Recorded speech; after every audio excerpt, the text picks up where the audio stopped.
you guys, and welcome to my channel. In this video, I will be filming my end of the year book tag.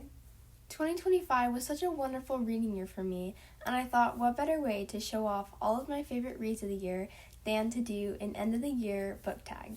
I have a bunch of questions written down, and I have all of my books right here to answer all of the questions, so without further ado, let's get started. My favorite series of the year. This is going to have to go to two books, one of them being Throne of Glass by Sarah J. Maas.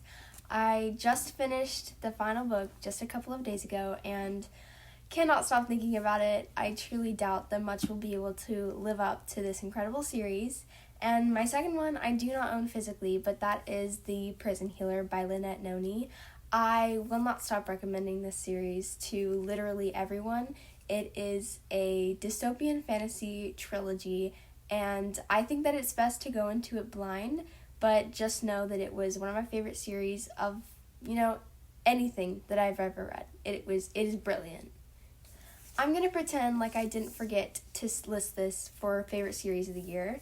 The Naturals by Jennifer Lynn Barnes. I truly don't think that I will ever read a thriller series that will ever compare to this.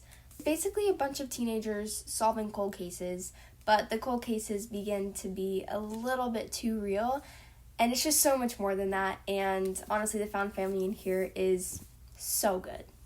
Now, my favorite standalone of the year, this is going to two books, one of which is Lovely War by Julie Berry.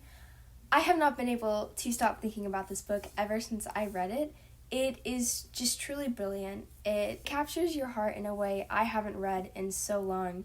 It is truly a beautiful book. It is World War I historical fiction, but it meddles in some fantasy and Greek mythology.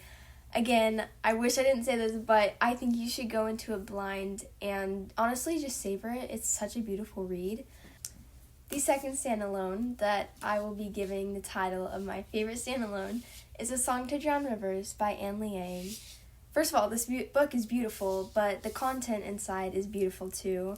You follow Zishi, and she basically just does everything she can to protect her country, but she is not a warrior by any means. She's just beautiful, and she uses that to her advantage. And I really don't want to say more. I just think that you should read it and find out for yourself what's in this book. Biggest accomplishment. There's no competition. It's Kingdom of Ash by Sarah J. Maas. However, this also represents the entire Throne of Glass series. I think it's a little bit under 5,000 pages, the series. This is almost 1,000 pages. And I'm just very proud of myself that I read the entire series. If you have not read the Throne of Glass series, I highly consider adding it to your TBR because as intimidating as it might seem, it is so worth it. It is so worth it, and I'm very proud that I finished it before the end of the year. Most surprising read. I don't have it physically, however, it is Atmosphere by Taylor Jenkins Reid.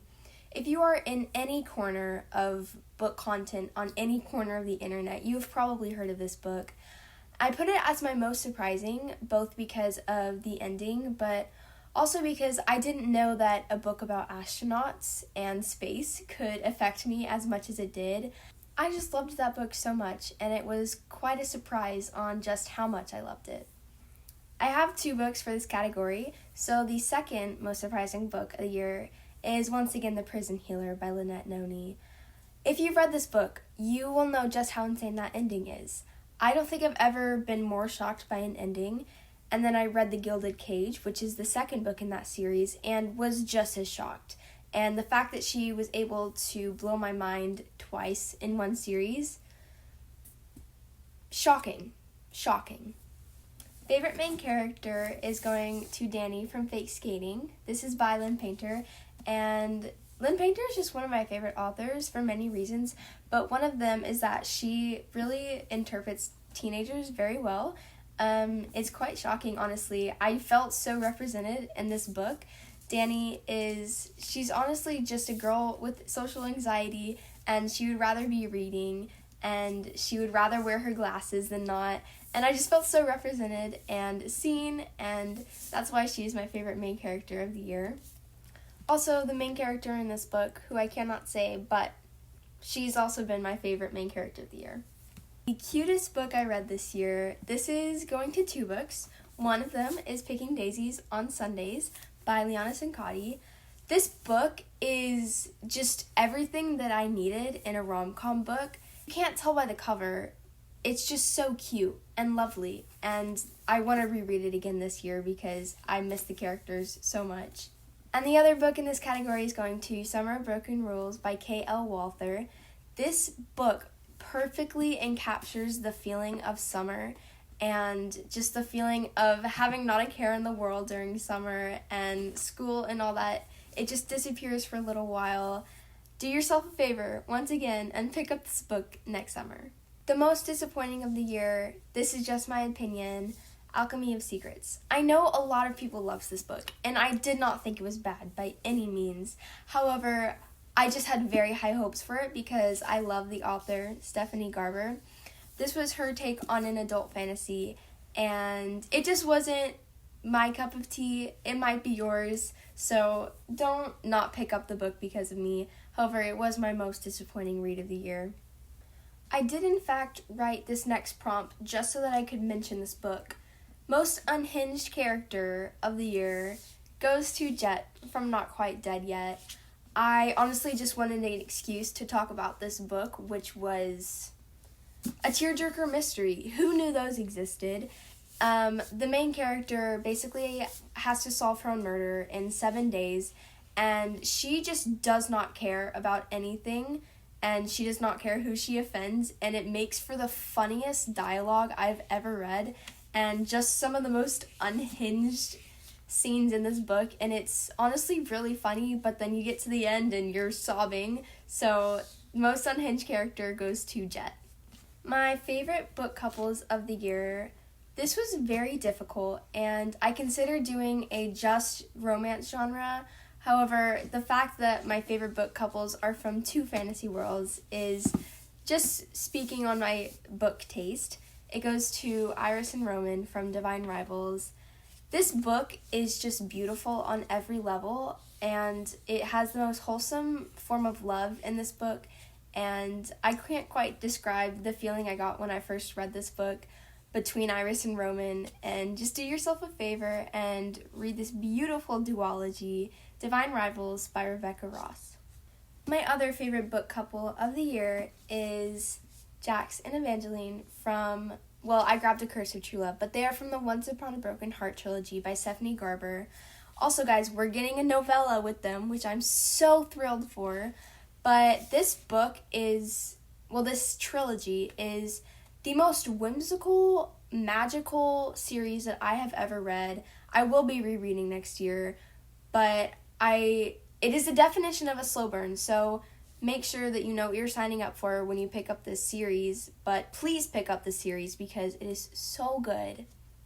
Prettiest cover of the year, I will be giving this title to The Rose Bargain by Sasha Payton Smith.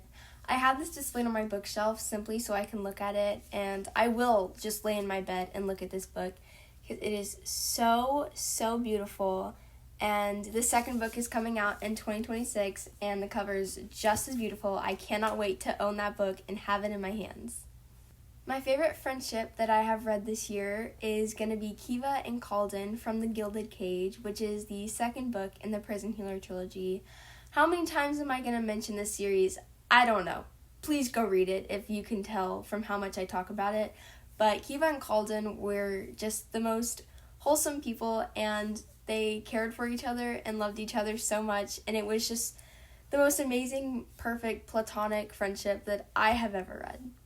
My favorite side character that I have read this year is going to Manon, who you meet in this book. There's not much I can say besides the fact that she became one of my favorite characters that I have ever read, and the fact that she's a side character is honestly just mind-boggling with how much I love her. And it will also be going to Adina from Powerless. This is her book, Powerful. I love how vulnerable she is. I love how bubbly she is. And that book was just heartbreakingly beautiful. I'm so sorry. I promise I will stop speaking about this series eventually. Longest book I read this year. This is definitely Kingdom of Ash. This book is 20 pages shy of being 1,000 pages, which I believe is the longest book I've ever read. I think that's my last time talking about Kingdom of Ash and Throne of Glass, I'm sorry. A book that I have not stopped thinking about. This goes to Lovely War. Once again, this is World War I historical fiction, and I've never had a book affect me as much as this book did. It is just so heartbreakingly beautiful, and it gave me such a good insight on to the realities of war and just what the soldiers went through, what the families went through. It was very insightful, and I'm so happy I read it because honestly it changed my perspective when I think about history and world wars. So please go read this book. Please, please, please. An unpopular book that I loved. I know what you're thinking. This book is not unpopular by any means. However, it seems that my opinions on this book are very unpopular, considering I gave every book in the series 5 stars. I stand by that. This series is so fun, and I think that if you don't like this book, you know what? That's your opinion. However, I loved it. I just think that it was exactly what I needed to read at the time, and I will stand by the fact I love this series. A book that I would recommend to anyone. I'm sorry to mention it again. Lovely War. I think that you could tell your grandma to read this. You could also tell your cousin to read this. You could also tell a man to read this. I would recommend it to anyone, to everyone. Please, please, if you've gotten anything from this video, read this book.